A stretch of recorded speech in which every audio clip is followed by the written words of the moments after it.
Welcome back to America Decides. There are several reports President-elect Trump has not yet submitted a legally required ethics pledge vowing to avoid conflicts of interest after taking the oath of office. According to the Presidential Transition Act, this pledge was required to be submitted by October 1st. In May, after hearing weeks of testimony, a jury of 12 found Trump guilty of 34 counts of fraud. Now Trump is trying to dismiss that case outright, while DA Alvin Bragg vows to fight back. Trump is using as an argument the Transition Act, saying that protects him from any sentencing. Well, Senator Elizabeth Warren just pointed out in a letter that Trump isn't complying with that Transition Act at all. I am shocked. Well, not that shocked. My name is Dina Doll with the MeidasTouch Network. Let's break this down. Even as he fills out his cabinet at a rapid pace, Donald Trump's return to the White House shrouded in secrecy. Team Trump following little of the norms and conventions put in place for the transfer of power. It's raising lots of questions about why the incoming administration wants to keep Americans in the dark about everything from who is funding the transition to who exactly are the people who will lead the country, for the next 4 years. Brand new reporting from the New York Times laying out the consequences of Donald Trump's refusing to sign an agreement with the government to kickstart the transition process. From that reporting, quote, President-elect Donald Trump is keeping secret the names of the donors who are funding his transition effort, a break from tradition that could make it impossible to see what interest groups, businesses, or wealthy people are helping launch a second term. Trump has so far declined to sign an agreement with the Biden administration that imposes strict limits on that fundraising in exchange for up to $7.2 million in federal funds earmarked for the transition. By dodging the agreement, Trump can raise unlimited amounts of money from unknown donors to pay for the staff, travel, and office space involved in preparing to take over the government. Unlike with campaign contributions, foreign nationals are allowed to donate to the transition. The Department of Justice memorandum that came about during the Nixon administration that says that no sitting president can be indicted or prosecuted is what led Jack Smith to dismiss his indictments against Trump. But the 34-count conviction that Trump had in the hush money election interference trial out of New York is different. It's different not only because it is a state prosecution, but the fact is it has already gone to trial and there is already a jury verdict. What is left is a decision by Justice Merchan on an outstanding immunity question left open by the Supreme Court's immunity decision and his sentencing. Those are the only two issues at play. Theoretically, both of those could be decided prior to the fact that Trump would be taking office. So Trump in his letter is quoting not just the Department of Justice memorandum, but this idea that the Transitionary Act that gives the president-elect power and authority to prepare to become president gives him an out and should not have this sentencing go forward, nor have Justice Merchan decide the immunity. Essentially, Trump wants this to be dismissed outright because he is president-elect. Not only would that do a huge disservice to the jury verdict, jury systems in our Constitution is an integral part of the Constitution, as DA Alvin Bragg cited in his letter vowing to push back against Trump's request to dismissal. Justice Merchan said December 2nd is when Trump has to file his formal motion to dismiss, and December 9th is when Alvin Bragg has to formally respond.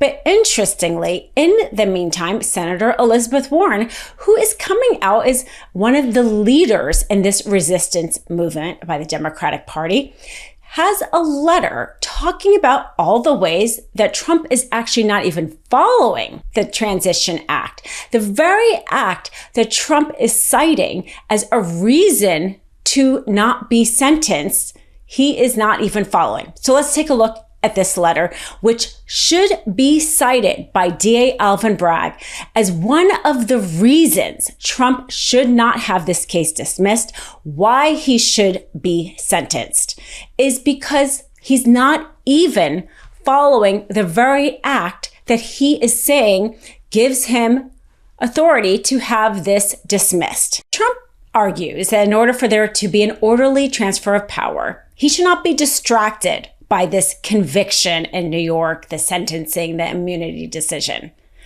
But here's Senator Elizabeth Warren talking about how little care he's actually putting into that orderly transition of power.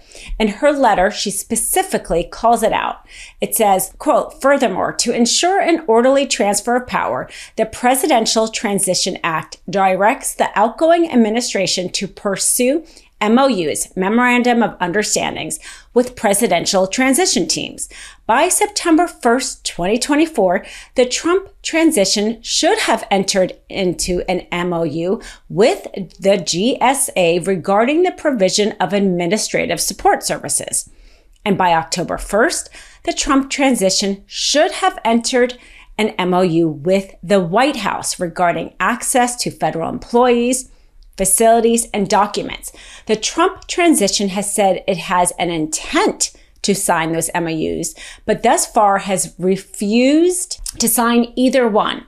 And the transition leadership has asserted that the agreements are not important issues. The transition has also not entered an MOU with the Department of Justice to allow the Federal Bureau of Investigations to conduct background checks of nominees, nor has it sent the FBI the names of prospective national security personnel, though the law instructs that the transition should do so as soon as possible after the election. By refusing to cooperate with the outgoing administration, the Trump transition cannot adequately prepare to govern responsibly. So here she's making the point that the Trump team isn't even doing what is required under this Transition Act. They are not doing what they need to do to even prepare to govern. So Alvin Bragg should cite this as showing that they are using this transitionary period as a pretext for the dismissal. Because if they were really serious about being prepared and they don't want to be distracted by his conviction, they are not showing their seriousness for preparing by not showing this MOUs. Using this lack of doing the bare necessity, as Senator Warren says, every single president has signed these MOUs. Every single president. Using that to show Justice Merchan that Trump doesn't actually care about being prepared, about being distracted, about trying to govern responsibly. This is just an excuse. It's just a pretext. It's an excuse to not have the jury verdict, which is so important to our justice system, be heard. And she goes on in the letter and she talks about, she says, as a practical matter, without the MOUs, the Trump team will be delayed in accessing vital national security information and briefings with national security personnel. The transition will also be delayed in entering federal agencies and accessing secure IT infrastructure to communicate with agencies. And the FBI cannot begin critical background checks of candidates for high-level national security roles. I mean, frankly, even beyond the idea of this being used in his election interference trial as a way to oppose his motion to dismiss, he is just, as Senator Warren is pointing out, being extremely irresponsible about being prepared to run the country on day one. And there's very little we can do right now to check Trump. There just is. There's little we can do. And we have to be able to use every avenue. And using his lack of his disregard, as he always has, the disregard to the norms, to the expectation, to the laws in this country, the minimum is to use this against him, this lack of seriousness against him when he tries to get out of a jury verdict. The other argument that Trump uses, trying to ask for a motion to dismiss, is this memorandum saying that he should not be sentenced even while he's president-elect because of this memorandum. But first of all, this memorandum is not actually Supreme Court precedent. And it makes sense that if somebody's president, you don't want to distract them so much with a whole prosecution. Okay. But this is not what that is. This is a matter of showing up for a sentencing hearing, maybe having a few communications with your lawyer at this point about the immunity or sentencing. It requires very, very little time on his part to assist in his counsel as a defense. So surely you have to weigh that.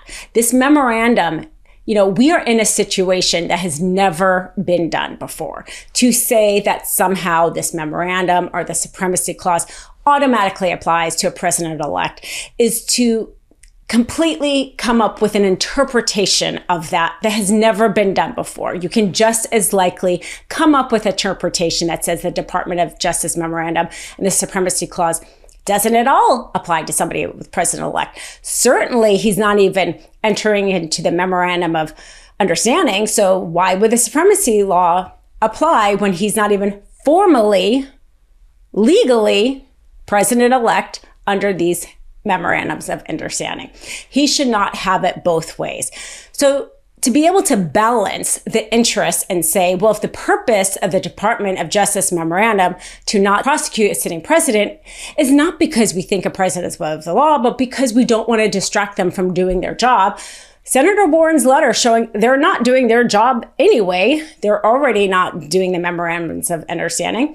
Plus the idea that it doesn't take that much time to assist in your counsel regarding just the sentencing and just the immunity decisions the immunity decision has been briefed a long time ago, would certainly be an argument that DA Alvin Bragg should use for why this case should be dismissed. Because when you're balancing the two interests, when you've got the jury verdict, when you don't have something that's that time consuming, and he's not yet president, he should cite the Senator Warren and just practically cite the fact that our justice system requires the jury verdict to be honored. Love this video? Make sure you stay up to date on the latest breaking news and all things Meidas by signing up to the MeidasTouch newsletter at MeidasTouch.com/newsletter.